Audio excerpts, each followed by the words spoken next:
Stranger Things faz algo com seu cérebro que poucas séries conseguem. Ela te prende, mesmo quando você acha a temporada fraca, mesmo quando o roteiro te irrita. E isso não é acidente, é engenharia do roteiro. Porque Stranger Things, ele não vende só a história, ele vende a sensação. E quando você entende isso, fica impossível não perceber o padrão. Fator 1, nostalgia.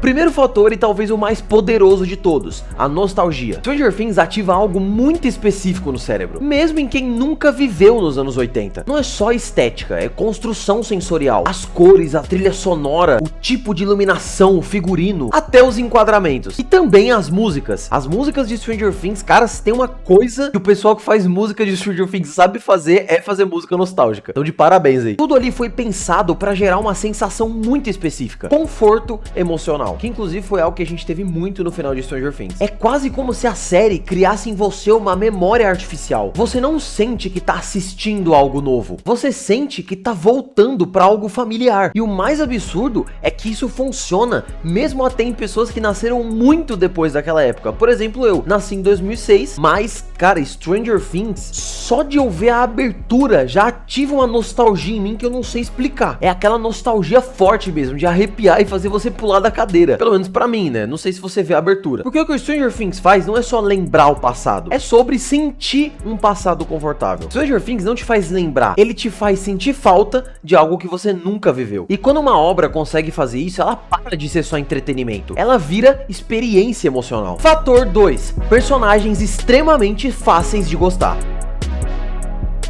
Segundo fator, esse aqui é extremamente estratégico: os personagens. Stranger Things não complica os personagens, ele na verdade simplifica muito, e também simplifica a conexão deles. Você entende o que cada um é, muito rápido, sem esforço, sem confusão, e também sem precisar pensar muito. Em poucos minutos, o seu cérebro já classifica tudo. Ele já localiza quem é o nerd, quem é o corajoso, quem é o cético, quem é o traumatizado e quem é o protetor. E isso não é falta de profundidade, isso é ciência narrativa. Às vezes menos é mais, e você não precisa fazer personagens muito complexos e relações muito complexas pro seu público se conectar com os personagens. Na verdade é muito pelo contrário, é só você ver o Homem-Aranha. Todos os Homem-Aranha seguem a mesma lógica, e a gente gosta de todos, porque eles seguem uma linha básica. E na verdade essa linha básica é justamente o que faz o personagem ser bom, a simplicidade dele. A série não quer que você analise o personagem, ela quer que você se apegue. E apego emocional precisa de clareza, não o oposto. Se o personagem é confuso demais, você não se conecta. Se é claro demais, você se conecta instantaneamente. Stranger Things escolhe o caminho mais perigoso e mais poderoso. Arquétipo simples e desenvolvimento gradual. Você gosta deles antes mesmo de perceber, porque o cérebro não ama complexidade, o cérebro ama familiaridade. Você não precisa entender profundamente o personagem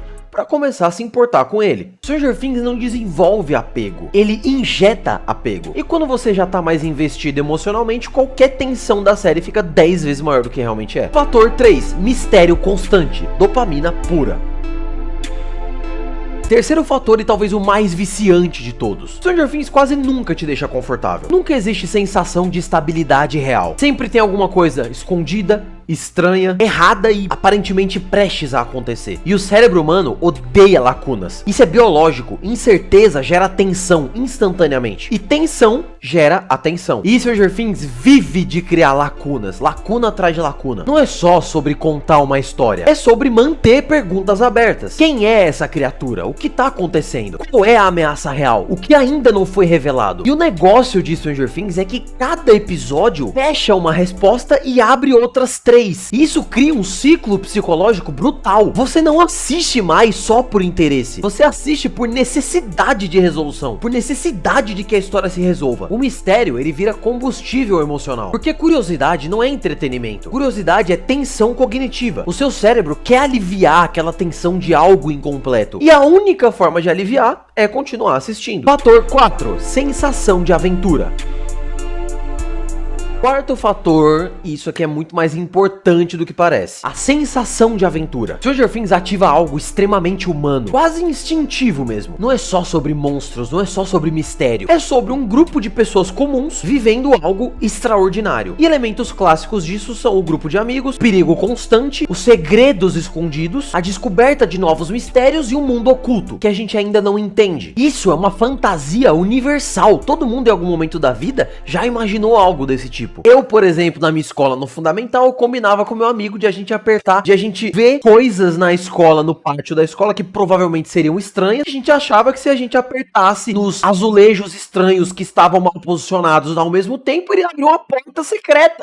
Por Deus que a gente fazia isso. A gente via um azulejo que tava errado, a gente ia em outro canto via outro azulejo que tava errado. A gente achava que se a gente pressionasse os azulejos ao mesmo tempo, ele abriu uma porta secreta. Nossa, me desbloqueou a memória, eu nem lembrava disso direito. E todo mundo já imaginou algo assim. A ideia de que existe algo escondido por trás do mundo normal. Você tá vendo ali o boneco? Se inscreve, malandro. A ideia de que você poderia tropeçar em algo impossível. A ideia de que sua vida comum poderia virar história. Todo mundo já pensou isso. E Stranger Things toca exatamente nesse ponto. Porque ele não te vende apenas tensão, ele te vende experiência. E existe um sentimento muito específico ali, de que algo grande tá acontecendo. E você faz parte disso. É quase um eco da infância. Quando qualquer coisa parece possível, quando o mundo parecia maior, quando o desconhecido. E é isso que Stranger Things faz. Ele te faz você se sentir dentro da aventura. Fator 5. Estrutura de tensão muito eficiente. Tem também um detalhe técnico que quase ninguém percebe, mas que é um dos maiores responsáveis pelo vício da série. A forma como Stranger Things constrói tensão. Porque não é só o que acontece, é como acontece. E Stranger Things domina coisa muito específica. Ritmo, silêncio, trilha sonora, corte perfeito. Stranger Things entende uma coisa fundamental sobre o cérebro humano. O desconforto prende muito mais do que o conforto. Isso funciona em The Boys também. Ele raramente deixa você relaxar por muito tempo. Quando uma cena fica calma, logo em seguida algo estranho já aparece. Quando um problema parece resolvido, um novo problema surge. Ele nunca te entrega estabilidade emocional por muito tempo. E mesmo em cenas normais, existe algo dizendo pro seu cérebro que alguma coisa não tá certa. Um som estranho, a câmera mais lenta, uma trilha que cresce, um silêncio ensurdecedor, um corte do nada. Isso cria um estado psicológico muito específico. Expectativa constante. Você não assiste relaxado, você assiste em alerta. Isso que mantém você preso. Não é só curiosidade, é ansiedade narrativa controlada. A maior verdade, engenharia emocional.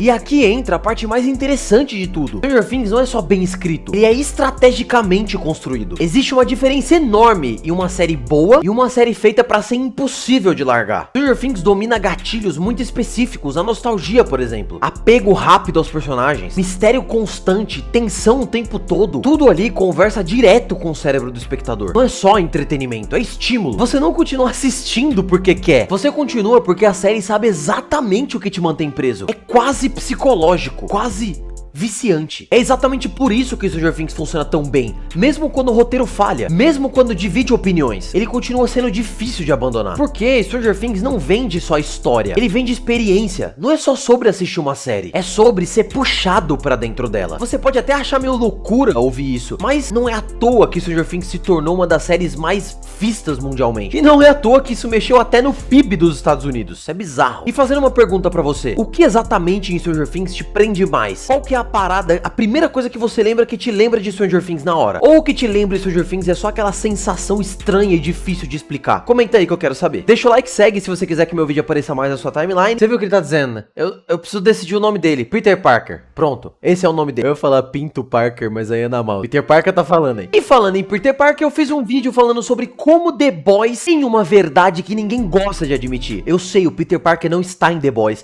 mas eu precisava achar um jeito de puxar esse vídeo. Inclusive, é uma verdade que você não quer admitir. É isso, valeu, Lobo aqui. E até a próxima.